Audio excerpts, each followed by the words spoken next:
New Thought Media Network proudly presents the Global Heart of Peace's Peace Party. Celebrate the many paths to peace. Explore an exciting life of peace. Embody joyous peace. Come to our weekly Peace Party, Mondays at 5 p.m. Mountain Time. Only on New Thought Media Network. www.ntmedia.org.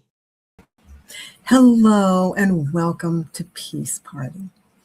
I'm so glad that you're here and tuning in. And Peace Party is brought to you by the Global Heart of Peace initiative of the Centers for Spiritual Living.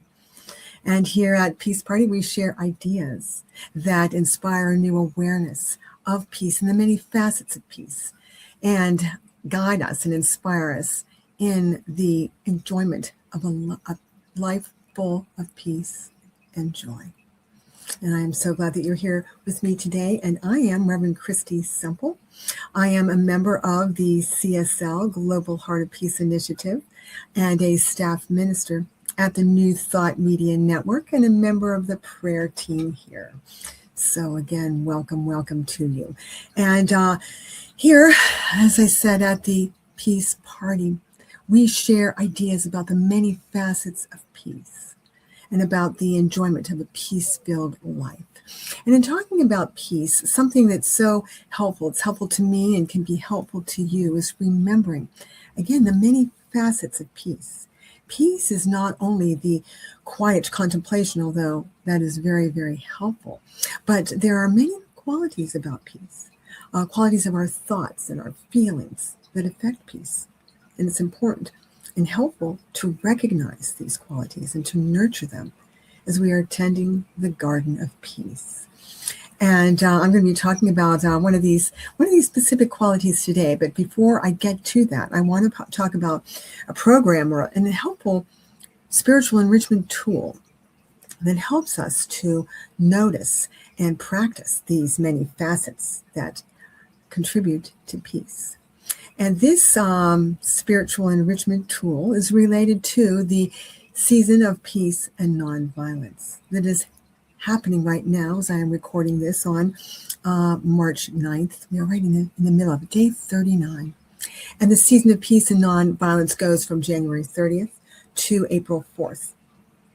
And it recognizes and honors the deaths of Mahatma Gandhi on January 30th and Martin Luther King Jr. on April 4th. So there are 64 days in that time frame, 64 opportunities to recognize different aspects of peace and bring them into a new awareness through us and inspire us to practice them. And so at the Global Heart of Peace, we have developed a program that recognizes these different aspects of peace. And on our Facebook page, each day during the season of peace and nonviolence, we have posted one of the quality for that day, along with a quotation and an idea to guide you in reflecting upon that idea. So again, there are 64 opportunities to learn, to practice, to remember the many facets of peace. And when I am posting this recording, you'll be able to look down in the description, and I'll have the address on our website where you can go and learn more about this particular program. And because, along with what we post on Facebook, also there is a whole guide. There are PowerPoint slides for each quality, each of the 64 days, along with the discussion questions and additional quotes and ideas for you to study this at your center, for example, to really enrich the experience of the season of peace and nonviolence. And to give you an idea, you think, well, 64 qualities, oh my goodness, that's a lot. And it is.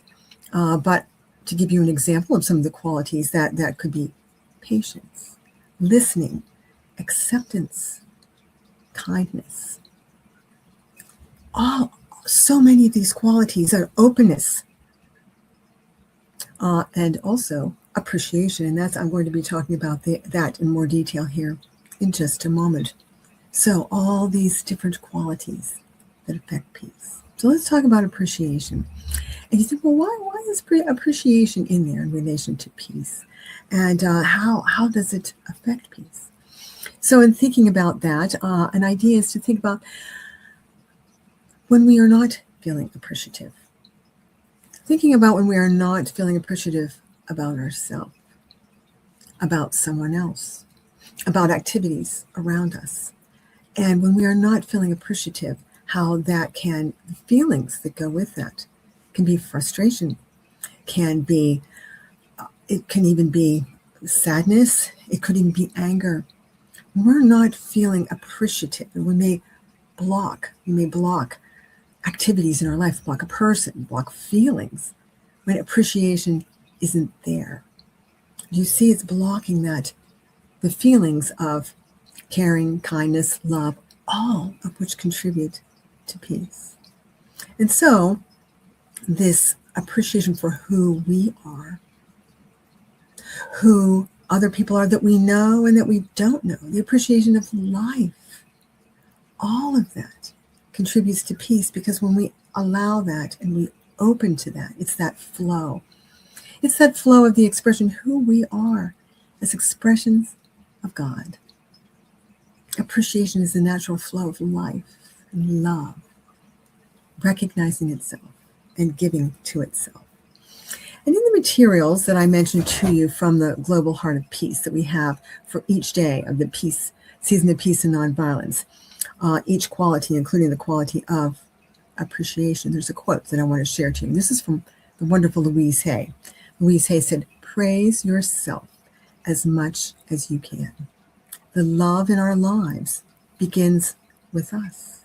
Loving yourself will help heal our planet." That's love. That love, appreciation of ourselves will help heal the planet. And then following up with today, focus on appreciating the good qualities of yourself and others. And that seems like, oh, well, naturally, of course I do, but do we? We may be pulled in other directions, especially when there's so much going on. And it doesn't mean we avoid or block out other things going on, but we give energy to appreciation, the good qualities of us. Take that time, that mindfulness, that awareness, the good qualities in ourselves and others, and see how that shifts your energy. When you're looking for that good and appreciating that good, it shifts your energy. And that contributes to peace. It contributes to peace and well-being within you. That ripples out into the world, that appreciation. And so, as you go through your day, peace. When you wake up and look, I appreciate you. Look at yourself in the mirror. I appreciate you. When you're interacting with your family, I appreciate you. When you are out and about in the world, you may say it, which is a wonderful and lovely thing to do, but also feel it. As you're driving along, as you're out doing the activities of life, I appreciate you. I appreciate all these qualities of life, all the blessings. Blessing goes along with appreciation. Blessing is that mindful awareness. And one of my favorite places to practice appreciation in many of these qualities actually is the grocery store. Because when you walk into the grocery store, you walk into the produce department, think about all the people that brought all of that to you. All of that food, all of those products. That's appreciating people. It's appreciating life. And as you interact and go through the store, there are opportunities. You pass people in the aisles, somebody at checkout. It's appreciating people. All the products that are in there from all over the country, all over the world. The people that are working there to put the products out. The people the buyers that buy all the products, that buy the flowers, that buy the produce, that appreciation. It's an opportunities throughout our day to appreciate and again to nurture. That is tending the garden of peace when we practice appreciating. And so those are some ideas for you. And I want to leave you with a final quote. And this is from Marcus Aurelius, Roman emperor and great philosopher. And this goes right along with appreciating. When you arise in the morning, he said, think of what a privilege it is to be alive, to think, to enjoy, to love. I'm going to say that again because it's so beautiful. When you arise in the morning, think of what a privilege it is to be alive, to think, to enjoy, to love. And so there, wisdom, practical ideas for practicing appreciation and remembering, being mindful of it, the importance and the helpfulness of it, and how it contributes to tending the garden of peace within us and rippling out into the world. And so I will anchor this with an affirmative prayer before we finish here, knowing right here and right now, and recognizing the infinite intelligence, the one mind, the one power, the one presence that is everywhere, all at once. I am one with it. I am an expression of it. It flows and moves through me. I am that I am. And I know and I recognize that the nature of the great I am is love, loving itself, knowing itself in a multitude of ways. And that is the nature of me. And I can practice that. And I practice it now as appreciation with a new awareness of the helpfulness, the value, the importance, the power of appreciation. I open to it in new ways, wider and deeper, and in new ways through me with greater awareness and mindful practice, appreciating who I am, my family, my friends, those I know and those I don't know, all around me out into the world, and the appreciation of life, appreciation to be, to love, to smile, to breathe, appreciation. And I release this now into the creative mind that always receives like a seed in the soil. And I know that the infinite intelligence that is God acts upon that and makes it so. And it shines out through me this greater awareness and practice of appreciation. And knowing this is so, with a heart full of thanks, I affirm. And so it is. And so it is. Thank you. Thank you for joining me. And next week, please join us when Reverend Lauren Martin will be here to talk about another facet of peace. Opening to that, practicing that, and expanding the expression of that in our lives and out into the world. So until the next time, thank you for being here, and we'll see you again.